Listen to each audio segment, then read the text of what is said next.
ओम नमः शिवाय। ओम नमः शिवाय। कलयुग में बहुत जल्दी शक्तियां सिद्ध होती हैं। तो कौन कौन सी शक्तियां जल्दी सिद्ध होती है जो कलयुग में बहुत ही आसानी के साथ हम सिद्ध कर सकते हैं, उनसे बहुत बड़े बड़े कार्य ले सकते हैं।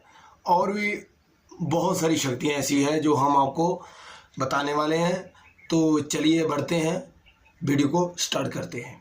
सबसे जल्दी सिद्ध होती है जक्षिणी। जक्षिणी जो होती है वो सबसे जल्दी सिद्ध होती है कलयुग में। इनको हम ज़्यादा दिन नहीं लगते, 41 दिन नहीं लगते और 21 दिन नहीं लगते। अगर हमने इनको सिद्ध करना है जक्षिणी को, तो ये कलयुग में बहुत ही आसानी के साथ सिद्ध हो जाती है, बहुत ही जल्दी प्रसन्न हो जाती है। और भूत प्रेत जो होते हैं वो भी बहुत जल्दी प्रसन्न होते हैं। अगर आप उनसे काम कोई लेना चाहते हैं, करवाना चाहते हैं, तो आप उनको सिद्ध करके उनसे काम ले सकते हैं। ये कलयुग में बहुत ही जल्दी शक्तियाँ सिद्ध होती है।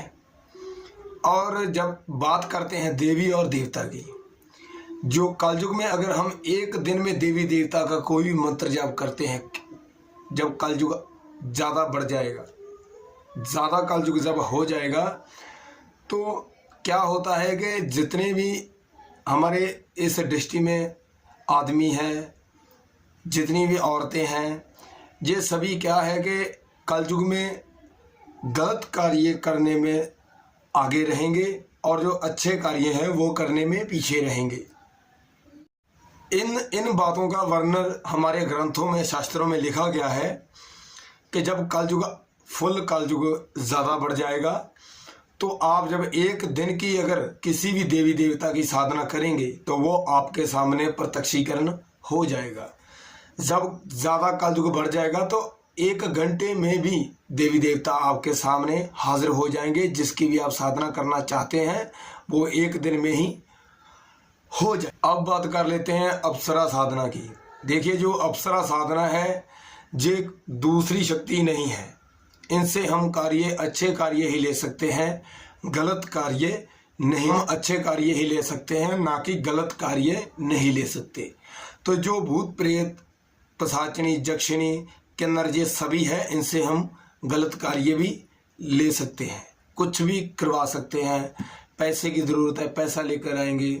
अगर किसी को लड़की को वश में करना है तो वशीकरण करने में भी ये शक्तियाँ बहुत ही ज़्यादा तीव्र गति से काम करती है। अगर आप अभी भी इसी टाइम काम लेना चाहते हैं किसी शक्ति से और आप उनको सिद्ध नहीं कर सकते, तो अगर आप किसी भूत प्रेत को किसी का भी आवाहन करें और उनका आवाहन करेंगे जब, तो उसके बाद आपने उनका भोग प्रसाद 7 दिन तक चौराहे पे रख देना है। चरस्ते पे रखेंगे 7 दिन तक लगातार, ठीक है। एक भी दिन आप मिस नहीं करेंगे।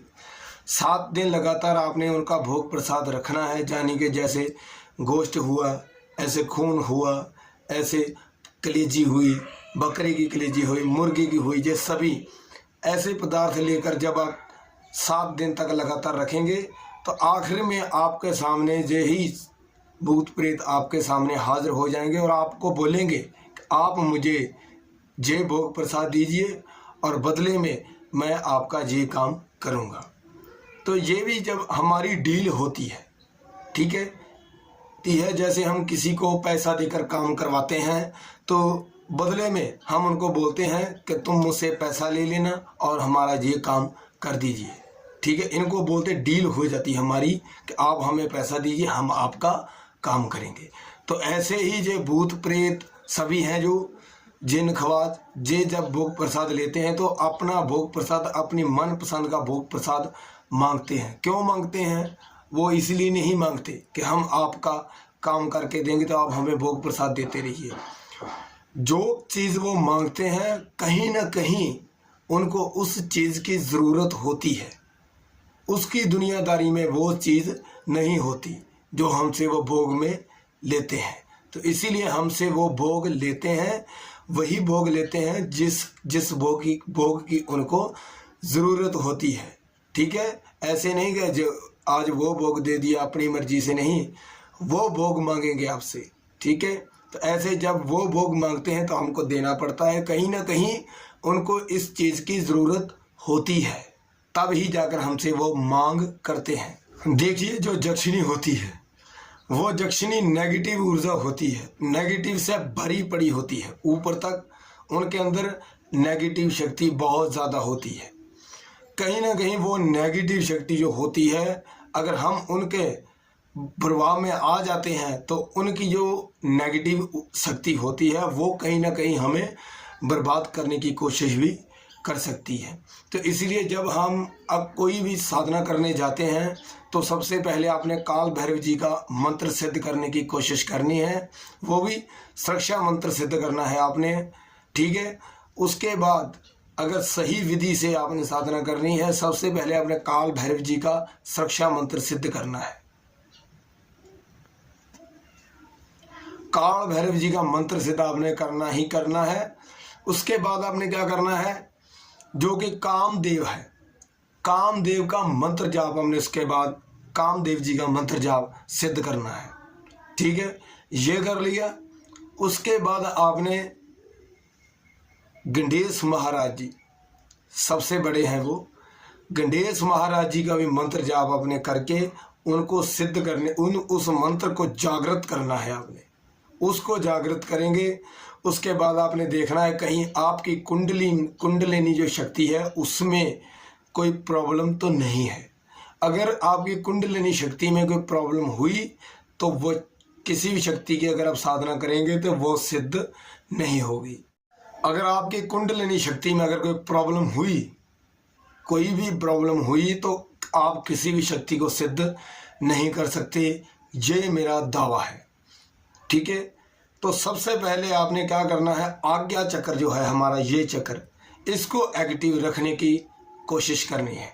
आपने इसको एक्टिव करना है। जब आप इनको इंस्टॉल कर लेंगे तो उसके बाद आप किसी भी शक्ति को हासिल कर सकते हैं। यहाँ से अगर आपका ध्यान लगेगा उसके बाद ही आप किसी बड़ी शक्ति को सिद्ध कर पाएंगे। तो अगर आप छोटी छोटी शक्तियाँ करना चाहते हैं, जैसी दक्षिणी केंद्री ऐसी अप्सरा ऐसी साधना अगर करना चाहते हैं तो सबसे पहले आपने इनके देव को पकड़ना है। अब एक बात ये भी है, अगर आपने कहीं ना कहीं किसी शक्ति को सिद्ध कर लिया है, मान लीजिए अगर आपने शक्ति को सिद्ध कर ही लिया है तो वो आपको चलाना नहीं आएगी, ठीक है। बहुत बड़े बड़े तांत्रिक देवी देवता भी है जिन्होंने, उनके पास ब्रह्मास्त्र भी है लेकिन उनको वो चलाना नहीं आया था। तो ऐसे अगर आप शक्ति किसी को सिद्ध भी कर लेते हैं तो उनको चलाना भी आना चाहिए, चलाने की जांच भी होनी चाहिए हमें कि उनको कैसे चलाना है, कैसे उनकी वर्तों करनी है, कैसे उनको यूज़ करना है, ठीक है। तो मंत्र सिद्ध करने की कोई बात नहीं होती, शक्ति सिद्ध करने की भी कोई बड़ी कठिनाई नहीं उठानी पड़ती आज के दिन में, आज के टाइम में। जैसे आगे आगे साल बढ़ते जाएंगे वैसे वैसे आप शक्ति को सिद्ध करने की बहुत ज़्यादा आसानी हो जाएगी, लेकिन आसानी उसी शक्ति को सिद्ध करने की होगी जो काली शक्ति है। अच्छी शक्ति को आप नहीं सिद्ध कर पाएंगे, वो भी कलयुग में। जैसे कि हमने बोला है कि आप एक दिन में किसी भी देवी देवता की साधना कर सकते हैं। जैसे जैसे साल आगे बढ़ते जाएंगे, जैसे जैसे कलयुग ज़्यादा बढ़ेगा, वैसे वैसे ही आप देवी देवता की शक्ति है जो उतने ही टाइम उनका कम होता जाएगा। क्यों? क्योंकि जब पूरा कलयुग आ जाएगा, फुल कलयुग हो जाएगा, तो आपका जो ध्यान है वो देवी देवता की तरफ बिल्कुल नहीं जाएगा, ठीक है। वो इसीलिए क्योंकि आपके ऊपर काली शक्तियों का जो बहुत ज़्यादा दुष्प्रभाव पड़ जाएगा, दुष्ट शक्तियों का प्रभाव पड़ जाएगा आपके ऊपर, तो आप किसी देवी देवता की साधना जो कर नहीं पाएंगे, आपका ध्यान नहीं उस तरफ जाएगा, इसीलिए नहीं जाएगा, ठीक है। अगर आपको किसी बात का पता नहीं चलता तो आप हमें कमेंट सेक्शन में मैसेज करके पूछ सकते हैं। तो लाइक शेयर सब्सक्राइब करना मत भूलिए, बाद में आप भूल जाते हो तो प्लीज़ अभी कीजिए। अब हमें इजाज़त दीजिए। ओम नमः शिवाय।